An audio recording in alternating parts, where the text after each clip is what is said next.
When we talk about choosing your partner every day, we must first challenge a romantic illusion, the idea that commitment is sealed in a single, defining moment, a proposal, a wedding, a promise spoken once and meant to carry a lifetime. But love does not survive on a past decision, it survives on present ones. Commitment is not a one-time declaration, it is a daily orientation. On the day two people commit, emotion is often high, there is certainty, optimism, devotion.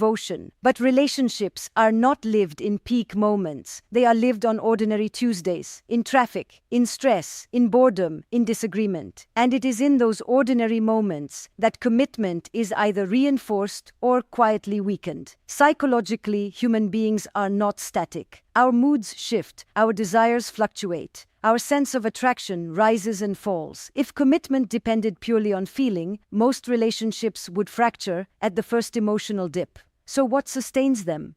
Choice. Choice is more stable than emotion. Emotion is reactive. Choice is intentional. There will be days when you feel deeply connected to your partner, and there will be days when irritation overshadows affection. On those days, the question becomes, do I act according to the passing feeling, or do I act according to the commitment I made? Choosing your partner daily means behaving in alignment with the long-term vision of your relationship, not the short-term mood of the moment. This does not mean suppressing dissatisfaction. It means responding thoughtfully rather than impulsively. For example, when frustration arises, you can choose contempt, or you can choose curiosity. When distance appears, you can choose withdrawal, or you can choose engagement. These choices are subtle, often invisible to outsiders, but they accumulate. And accumulation defines the relationship. Philosophically, daily choosing reframes love as an act of will, not just an experience of emotion. It acknowledges that love is not self-sustaining. It requires participation. We often assume that once two people are committed, loyalty becomes automatic. But loyalty is reinforced through behavior. It is strengthened when you decline temptations that compromise trust. It is strengthened when you speak respectfully about your partner in their absence. It is strengthened when you defend the relationship during difficult seasons. Each of these moments is a quiet reaffirmation. I choose us. There is also something deeply empowering about recognizing commitment as active rather than passive. When you see yourself as choosing your partner, you are not trapped by obligation. You are engaged by intention.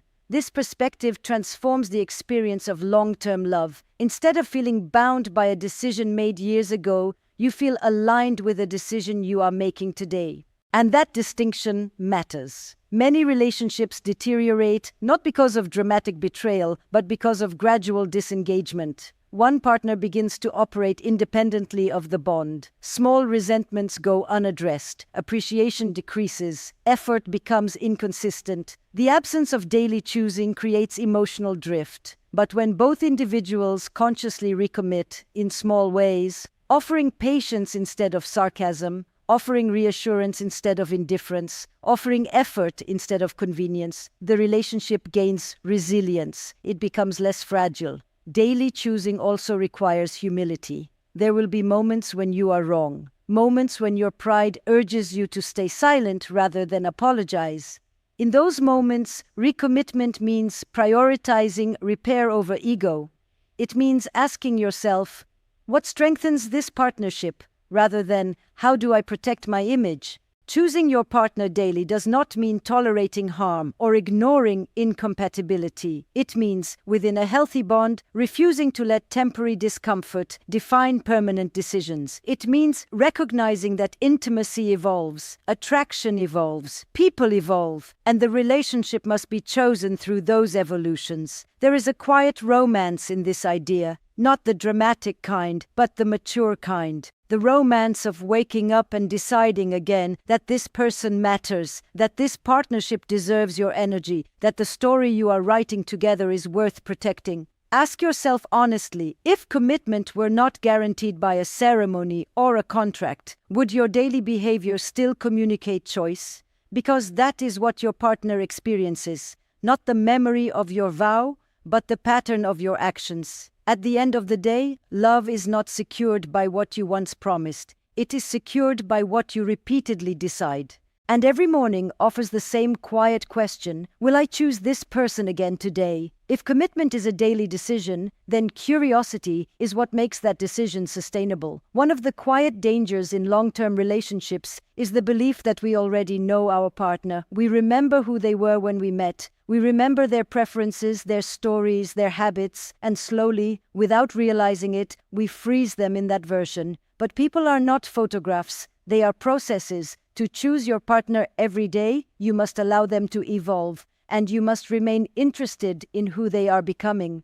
Psychologically, identity is not fixed. It shifts with experience, responsibility, success, disappointment, aging, parenthood, ambition. The person you married at 25 is not the same person at 35 or 50, nor are you. When couples stop updating their perception of each other, they begin relating to outdated versions. They argue with who their partner used to be. They expect behaviors that no longer align. They miss new strengths because they are still reacting to old weaknesses. This creates distance. There is something deeply connecting about being seen accurately in the present. When your partner recognizes your growth, your struggles, your emerging desires, you feel validated. You feel understood in motion. But when they insist on defining you by past mistakes or former limitations, you feel trapped in a narrative that no longer fits. Choosing your partner daily means choosing to see them anew. It requires curiosity, and curiosity is an antidote to complacency. Complacency says, "I know you." Curiosity says, "Tell me more." In long-term relationships, familiarity can dull attentiveness. You stop asking questions because you assume you know the answers. You stop exploring because you assume the landscape is unchanged. But people change quietly. New interests develop. New insecurities emerge. New dreams take shape. If you are not actively engaging with those shifts, you may wake up one day feeling like you are living beside a stranger. The irony is that the stranger did not appear suddenly. You simply stopped looking closely. Philosophically, choosing someone every day is not only about loyalty, it is about recognition. You are choosing not just the memory of who they were, but the reality of who they are now. This can be challenging. Growth sometimes creates tension. A partner who becomes more ambitious may disrupt established routines. A partner who becomes more introspective may question old patterns. A partner who heals from insecurity may behave differently than before. If you cling to the past version because it feels familiar, you may unconsciously resist their growth. But love that controls evolution becomes stagnant. Love that supports evolution becomes dynamic. There is also humility in acknowledging that you do not fully know the person you live with, and that this is not a failure. It is a testament to human complexity. Ask yourself, when was the last time you asked your partner a question not about logistics, but about their inner world, their fears right now, their current ambitions, what excites them lately, what exhausts them? When you engage at that level, you are not merely maintaining a relationship, you are renewing it. Choosing an evolving partner also requires flexibility in yourself. As they change, you may need to adapt. Expectations may shift. Roles may adjust.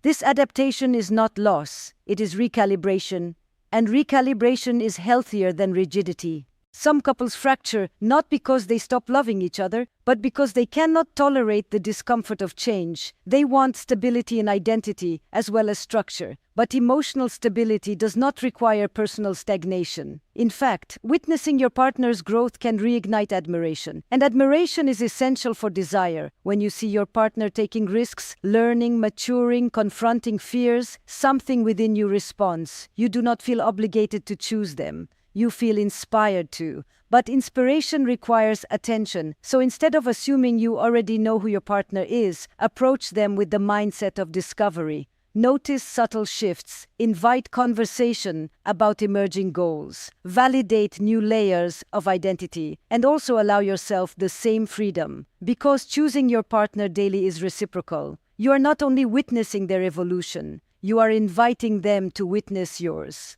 The relationship becomes less about preserving who you were and more about supporting who you are becoming. That is a powerful shift. At the end of the day, love is not about clinging to a static image. It is about standing beside someone as they grow and deciding again and again that you want to grow alongside them. Because the most intimate relationships are not built on knowing everything about each other. They are built on never losing the desire to keep discovering. And then we come to one of the most defining moments in long-term love. The moments when your ego and your relationship want different things. It is easy to choose your partner when you feel understood, admired, appreciated.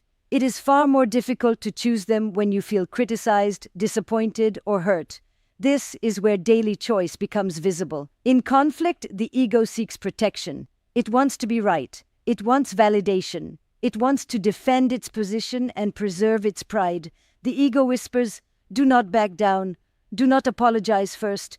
Make them see they are wrong."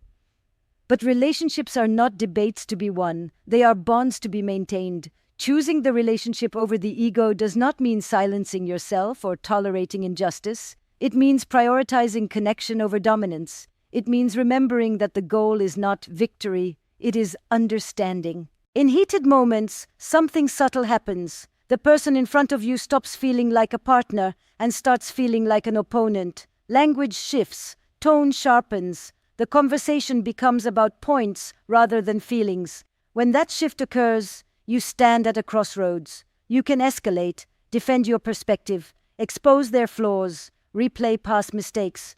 Or you can pause and ask a more important question. What outcome do I want here? Do I want to feel superior or do I want to feel close? Psychologically, the need to be right often masks vulnerability. Underneath pride is usually hurt. Underneath anger is often fear. When you cling to ego, you protect yourself from appearing weak, but you also prevent repair. Repair requires humility. It requires the willingness to say, "I may not have handled that well," or "I see how that hurt you." These statements do not diminish you. They strengthen the relationship. There is a misconception that apologizing first means losing. In reality, apologizing first often means leading. It means valuing the bond enough to soften your stance. Ego asks, "Why should I?" Love asks, "What will help us?" Choosing the relationship also means resisting the temptation to keep score. In many partnerships, silent ledgers form. I apologized last time. I compromised more. I give more effort. But scorekeeping transforms intimacy into transaction. When you focus on balance in every single moment, you lose sight of the larger commitment. This does not mean ignoring patterns of imbalance. It means addressing them constructively rather than competitively. There is also courage in choosing repair quickly. The longer resentment lingers, the more narratives form. The mind begins to rewrite the story of the relationship through the lens of the current conflict. You always do this. You never understand. These absolutes harden perception. Repair interrupts that hardening. It may begin with something simple, reaching for their hand after an argument, sending a message that says, "I don't like this distance between us." That gesture communicates alignment, even before resolution. Alignment is powerful. It reminds both partners that they are on the same team, even when disagreeing about strategy. Philosophically, prioritizing the relationship over the ego requires maturity.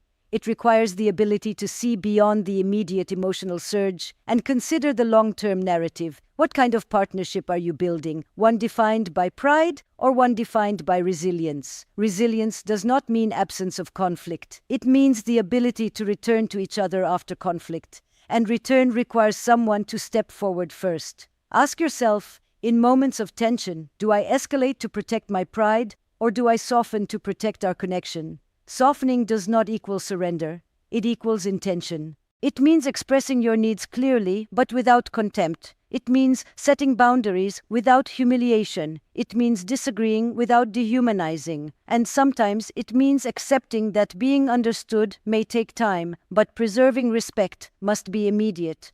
Choosing your partner every day is most visible when it is hardest. It is visible in the pause before a cutting remark, in the decision to apologize rather than withdraw, in the willingness to listen instead of rehearse your rebuttal.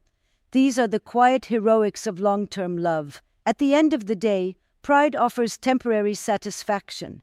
Connection offers lasting fulfillment. So when you find yourself standing between ego and intimacy, remember this: you can be right and alone, or you can be humble and together. Every day, you decide which victory truly matters. When you put your phone down during a conversation, when you maintain eye contact, when you listen without multitasking, you are communicating priority.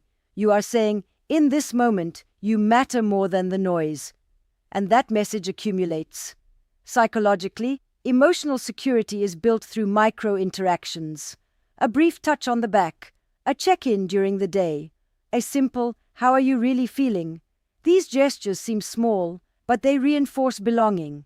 Belonging is not created by grand gestures alone. It is sustained by consistency. There is also a subtle but powerful distinction between proximity and engagement. You can share a home, a bed, a schedule, and still feel emotionally distant. Physical closeness does not guarantee emotional intimacy. Engagement requires intention. It requires asking follow-up questions, remembering details, noticing shifts in mood, responding with warmth instead of indifference. Over time, relationships become defined by patterns. If the pattern is distracted coexistence, emotional distance becomes the norm. If the pattern is attentive engagement, closeness feels natural. Investment also involves affection, not performative affection, but genuine expressions of warmth. A compliment, a spontaneous embrace, words of appreciation spoken without occasion. Affection reassures, it stabilizes, it reminds both people that they are desired, not merely depended upon.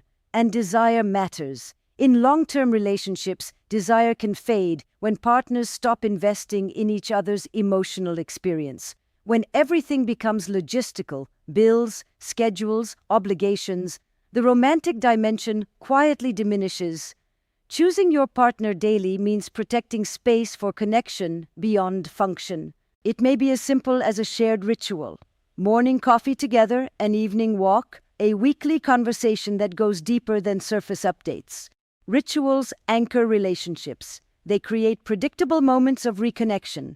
Without ritual, days blur. And in the blur, intimacy erodes. There is also an element of generosity in daily investment. Generosity of attention, generosity of patience, generosity of interpretation. When your partner is irritable, you can choose to interpret it as personal rejection, or you can consider that they may be overwhelmed. That generous interpretation prevents unnecessary escalation. Emotional deposits also prepare you for inevitable withdrawals. Conflict, stress, misunderstanding, these are unavoidable. But when the relationship account is full of consistent care, those moments do not bankrupt the bond. They become manageable. Ask yourself honestly, if your partner evaluated the last week, would they feel actively chosen or simply assumed? Assumption is the enemy of investment. When you assume love is understood, you reduce your effort. But unexpressed love is not always felt love. There is something deeply reassuring about knowing your partner is not coasting, that they are not simply relying on history but actively nurturing the present. And this effort does not need to be dramatic. In fact, dramatic gestures without daily consistency feel hollow. What sustains intimacy is reliability. The reliable goodnight kiss, the reliable check-in, the reliable listening ear. Investment also means tending to your own vitality, bringing energy, curiosity, and self-awareness into the relationship. When you neglect your own growth, you bring stagnation into the dynamic. But when you invest in yourself, you bring freshness into the partnership. Choosing your partner every day is not a passive stance. It is active participation. It asks, what did I contribute to our connection today? Did I strengthen it? Did I nourish it? Did I make it easier for us to feel close? Because love does not fade from lack of feeling alone. It fades from lack of feeding. And every day, in small, intentional ways, you decide whether your relationship is running on memory or on meaningful, present investment.